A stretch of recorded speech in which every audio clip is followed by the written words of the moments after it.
Cozumar, alhamdoulilah, se porte bien. Nous venons de terminer une campagne agricole qui était meilleure que nos prévisions, grâce aux conditions climatiques, mais grâce aussi à la mobilisation de nos 50 000 agriculteurs qui ont planté la betterave et la canne cette campagne.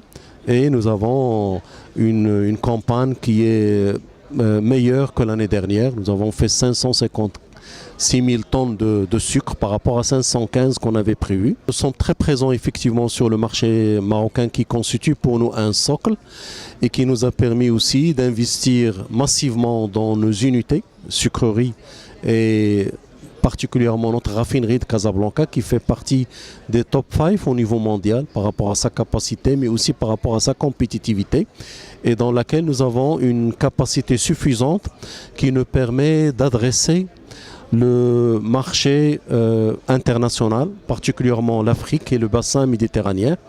L'année dernière, nous avions fait pratiquement 25% de notre production exportée sur une quarantaine de pays, donc à peu près 425 000 tonnes de sucre sur 40 pays. Pour la majorité d'entre eux, ils se trouvent en Afrique et dans le bassin méditerranéen. Il y a encore beaucoup de potentiel parce que l'Afrique est déficitaire en sucre et il a la capacité de produire, mais toutes les capacités ne sont pas suffisantes par rapport aux besoins des différents pays.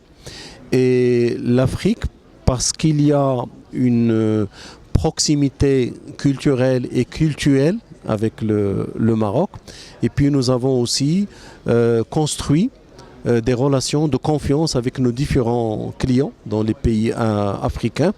Et c'est un continent où il y a beaucoup de promesses et beaucoup de perspectives de croissance. Et il est tout à fait naturel à ce qu'on soit parmi les acteurs sucriers à servir ce marché.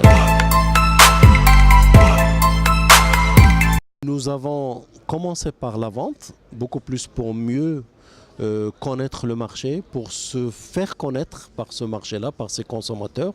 Et nous allons très bientôt lancer une unité de conditionnement en Guinée-Conakry. Donc il va être mise en service dans les mois à venir, Inch'Allah. Et l'objectif, c'est de faire le conditionnement et le moulage de sucre sur place pour servir la Guinée-Conakry, mais aussi rayonner autour de la Guinée pour les pays riverains. Et c'est un premier pas. Bien entendu, nous avons toujours étudié les opportunités d'investissement en Afrique pour les sucreries et pour aussi le raffinage. Les conditions ne sont pas tout le temps réunies pour le moment, pour qu'on franchisse le pas, parce que le secteur sucrier, c'est un secteur très capitalistique qui dépend aussi de la réglementation dans les pays, mais aussi de l'infrastructure. Donc nous avions étudié plusieurs cibles et on reste à l'écoute. Dès que les conditions seraient réunies, on peut à ce moment-là se lancer et investir.